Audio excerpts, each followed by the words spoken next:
Now we have Andrei starting this session. It will be for enabling DPU hardware with XCP-ng, and I'll pass it over to him. Okay. Hello. So my name is Andrei Semenov, and I'm a part of software engineer in the XCP-ng team from Vates company, which is software editor and works mostly for cloud platform environment. I will talk about some hardware facilities, recent hardware facilities to facilitate I/O devices providing to DVMs. Well, a little bit. This work concerns mostly the lower layer of software stack, so maybe not really related to cloud platform management, but maybe it will be interesting for you to see what's going on our level. And at the end of the road, you probably could be interested to use this. So here we go. I will start to talk a little bit about our team, what we are doing, and mostly our architecture to understand what is all this is about. After that, I will talk about different approaches on providing device virtualization to DVM, because there are many of them. As you probably know, for virtualizing the platform, there are 20 years we have the hardware facilities to virtualize the CPU or to virtualize the memory with VTX, CPT, AMD, AMD nested pages. There's no such many facilities from the hardware to enable the I/O device virtualization.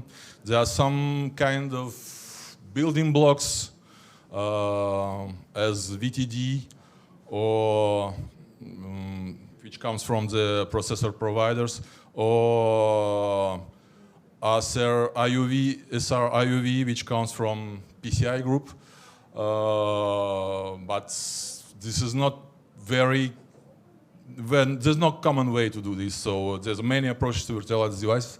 So I will talk to the recent approach which comes from hardware vendor Kalray, which provides K200 DPU accelerator, DPU for data processing units.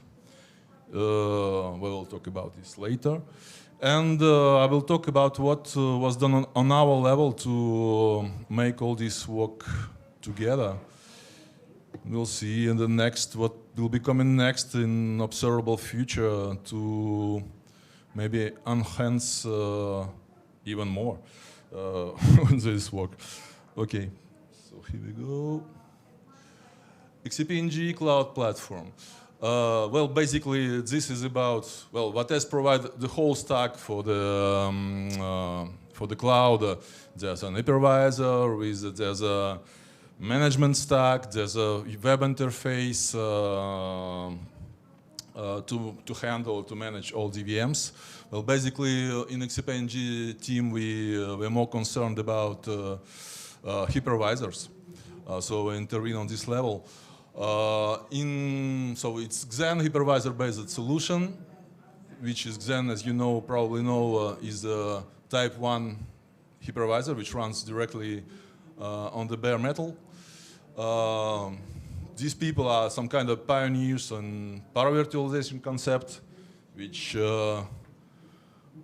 tends to make some facilities to virtualize the CPU or the devices. So we talk about this too. Xen provide efficient CPU and memory virtualizations with the help of the hardware. They have the VMs are called in Xen lingo, so domain. So they have a DOM0, which is control plane domain, which is basically here to dispatch the platform resources and to manage the VMs. So to start, to create, and to shut down and stuff like that. After that, you have the users VM, which are called DOM-U. Well, this is the basic VM. You can host a website or whatever you want. Disponible, accessible for the users. Okay, so we'll talk about I/O virtualization. Well, as I said, it's a basic concerns in the hypervisors to virtualize I/O because obviously a VM will need at some point to communicate with the external world, to store the data, to communicate with other VMs, with the user, and like that. And there are many approaches which have been made, and none of them is perfect. Well, the first approach is probably just to do I/O device simulation. This is kind of done with QEMU, which do this very well. But when we talk about software emulation, it's not very efficient way to virtualize because modern controllers are basically kind of complex piece of the hardware. So I took just as example ATA interface, which is very, very old and very basic interface to access the disk, the hard drive in the x86 world. And this is about this is not even DMA enabled mode, just PIO mode to access this device. And you have to virtualize all the register. You have to virtualize kind of about 200 of ATA commands. And each time the VM access the register, so you need to switch to the software emulator. Software emulator will think about, and we go back to the VM to. So it's not very, very efficient way to virtualize the I/O device because the plenty of overhead, software overhead, how you handle this, and the major advantage of this approach, benefit of this approach is because you can use native driver in your VM. The most of the OSs, they have 88 drivers in its kernel. So basically, you take the OS from as is, and you can make it use the hard drive.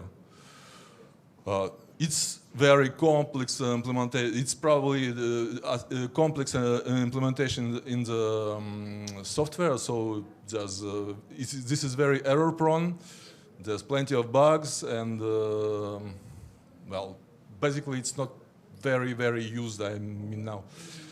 The other way to do the U-device virtualization or providing is what I call device sharing.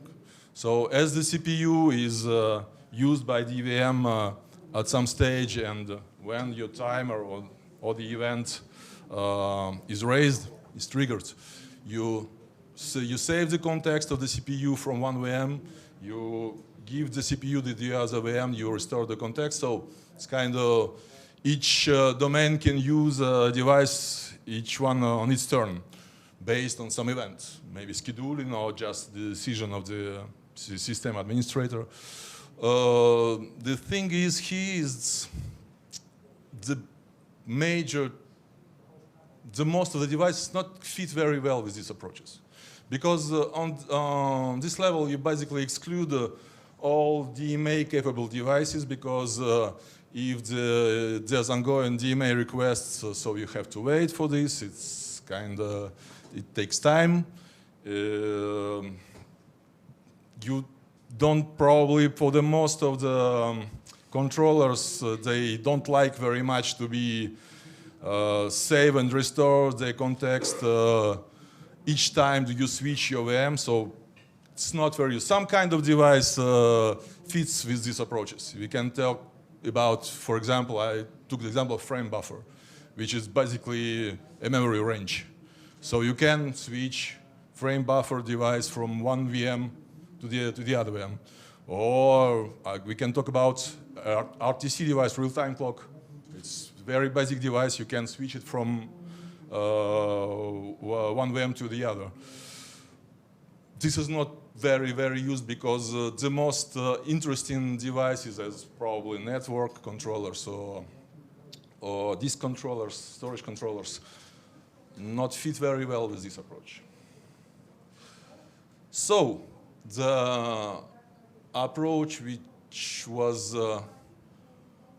adopted from the most of the hypervisor provider as Xen, KVM, like that. It's about paravirtualization. So instead of emulating the complex I/O device as, for example, SATA controller, AHCI controller, you took it on the other level. So you have some plugin in the OS kernel which works on some kind of client-server model. In Xen world, we talk about backend driver and front-end driver, which extremely simplifies the device access. So if you talk about disk, it will be about read a disk block, write a disk block, and that's it. So it's very simple, simplistic even approach to providing the device, but it have rather the good performances. The implementation is not very complicated, but you need the specific driver in DVM. This is more or less can be difficult if, for example, you use Windows and stuff like that. Basically, the backend driver will be run in some control domain. So, or if you talk about KVM, probably in Linux kernel. So you have also this bottleneck effect because one server will handle the request from all DVMs. So you need to do some serialization, stuff like this. Probably this is not very best for the performances. It's acceptable, but it's not the best way to do this. Also, in your backend driver and front-end driver, you can find the security issues, the bugs. For example, for Xen, there's plenty of CVE, XSA, they call them in the Xen world, which concerns backend and front-end drivers. So it has its drawbacks, this approach, but probably for now it's the most used approach in the cloud world. Well, the other way to do this is a very good way. It's to just grant the access to the device for the VM.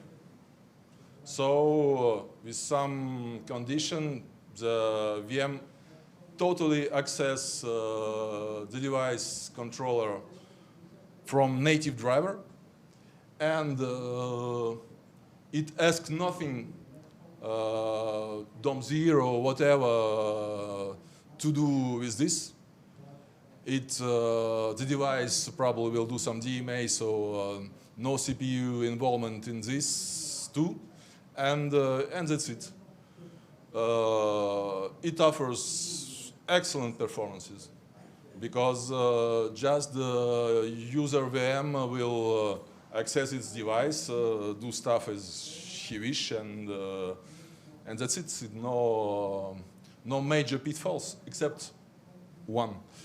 It's very costly solution because if you think about it, your host, your platform will run probably dozens of the VM and maybe thousands.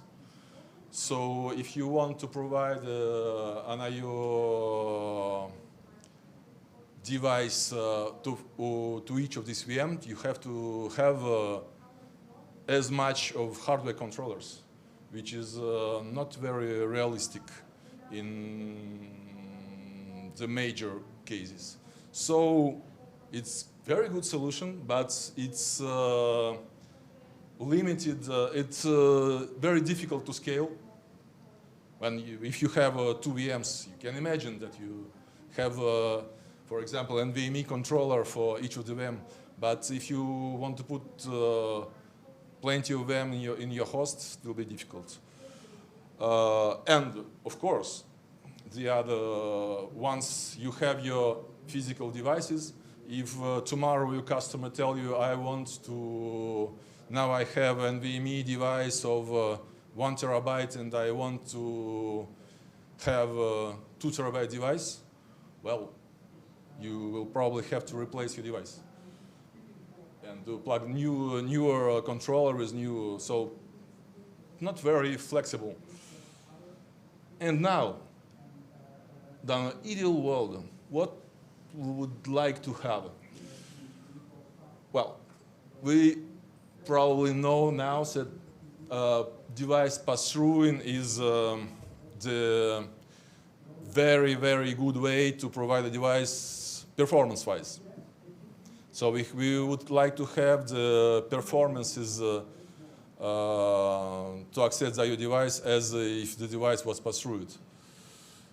We also would like to have the software capabilities to specify what's the device capabilities. So I want to reconfigure the device, the size of the device, or maybe the RAID level of the device, or stuff like that, on the fly without changing hardware. I want the solution to which scales in cloud environment, so you'll have as many devices as I would like to have on the cloud platform.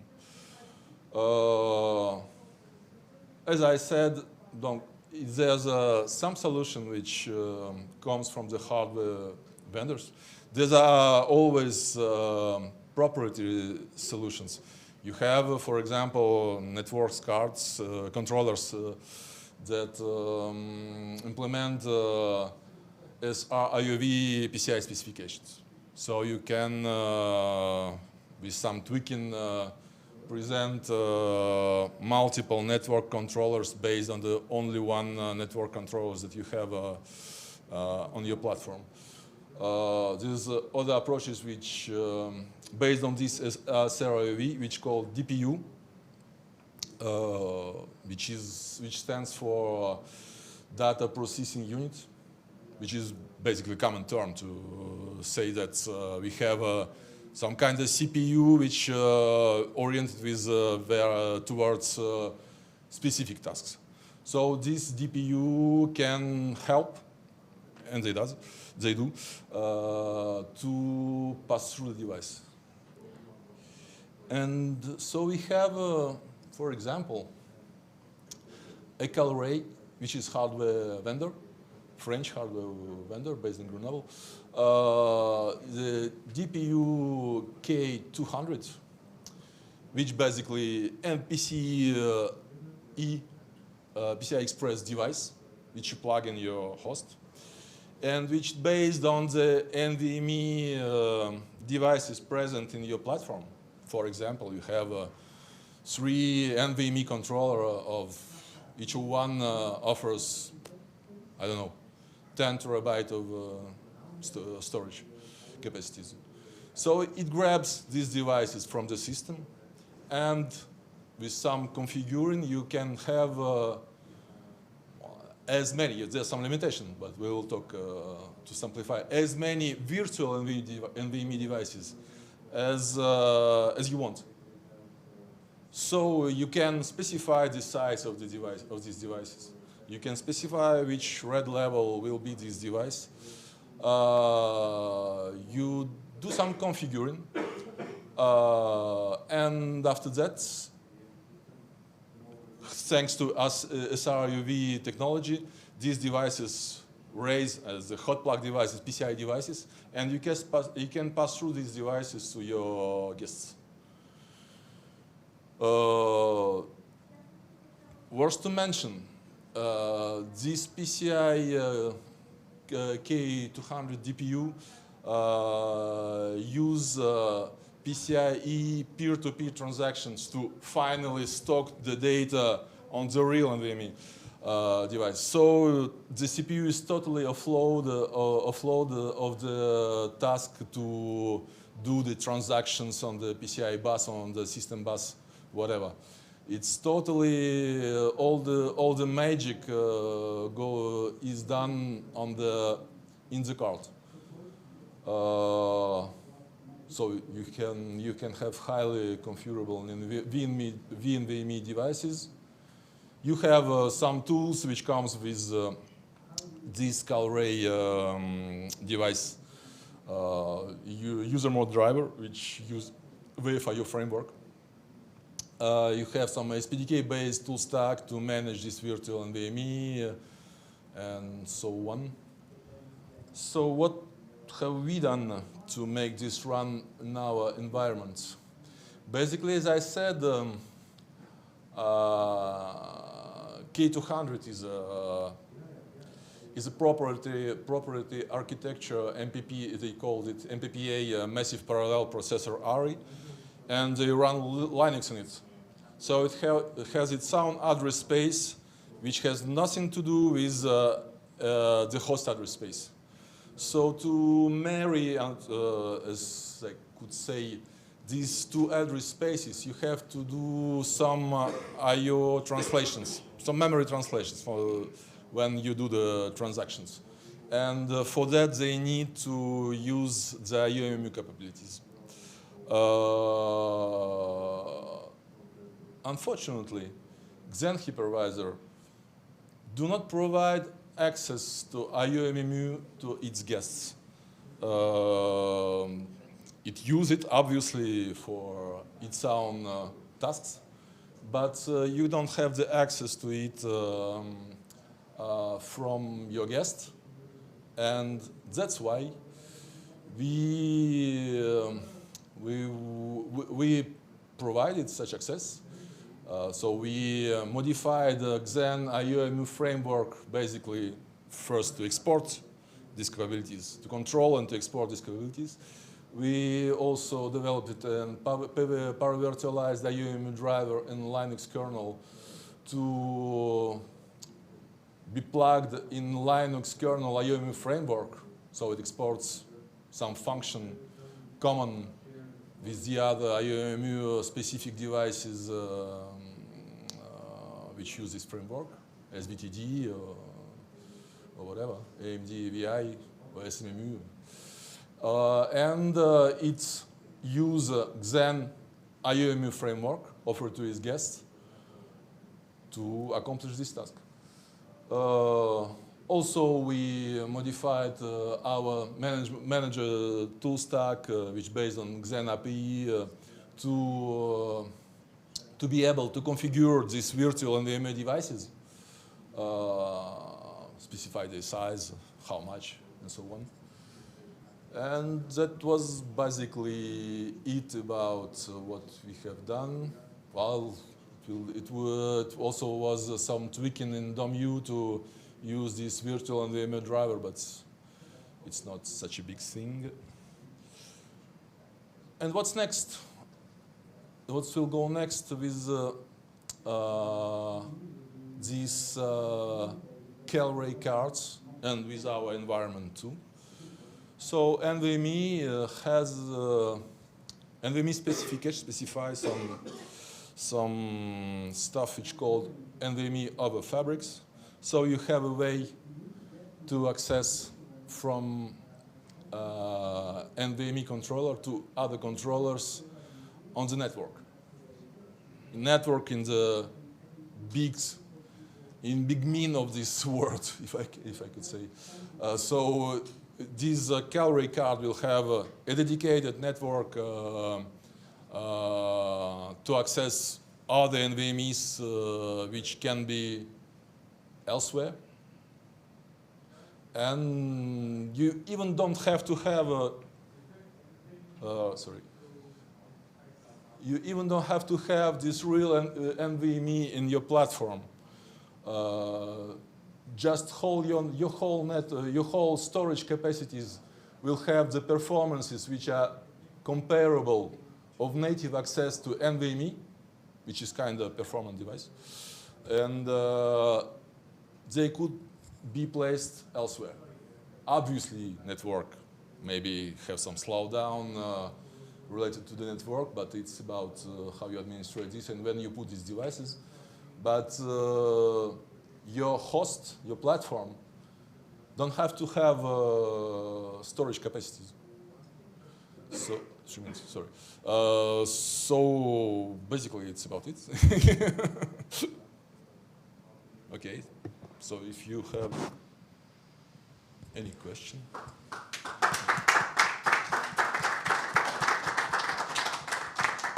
Any questions for Andre from the room? So is it still supported by now on XCP-ng, or it's a work in progress? Well, this is a project which we kind of achieved on the development level.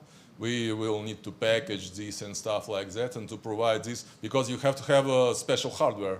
So obviously we'll not just, if you want to use it, it's, well, we will help you to install the configure and to find a good host to host these cards. There's some little limitation, but basically no problem with that. And yeah, it's the thing we like to deploy with our customers, obviously. Can you tell something more about the performance? How much faster is it compared to the old NVMe approach? NVMe, it's kind of, I mean, I had some bench. I did some bench. Sorry, I didn't present this because I didn't put in the graphics all this stuff, for instance. It's basically NVMe. It's five times faster than the more recent SATA controllers, and it preserves this. There's some small issues on the smaller blocks when you have small accesses than when you access with the large. But I mean, this is also tweaked on the Kalray level because we work with them hand in hand to provide a common solution. So yeah, we talk about this. They can also maybe correct some, to see and introspect some things on their level, what's going on the MPPA controller, so the controller. But yeah, basically you have native performances as if you had the NVMe controllers in your guest. One question from online audience, a bit obvious, I guess it's an obvious yes, but perhaps you can give some examples. His question is, can we use XCP-ng in production? Maybe you can give some examples. XCP-ng in production? Yeah. You mean just XCP-ng, or it's about? It's just referring to XCP-ng. Yeah, XCP-ng in production. I mean, we have plenty of. Maybe give some examples of large environments or any, users. Well, I don't know. They have Washington University. I don't know. Well, look, I'm not a marketing guy, not salesman. So, yeah, I don't know about who buy our solution. I know I have my paycheck at the end of the month, so I know there's some customers. I get it. Probably, but I don't know if how many of them. Yeah, I mean, from the numbers I saw, it's skyrocketing. Sorry, can't respond about this. All right. Any other question from the room? Cool. Let's give a round of applause for Andre and this lovely presentation. Thank you very much. Right.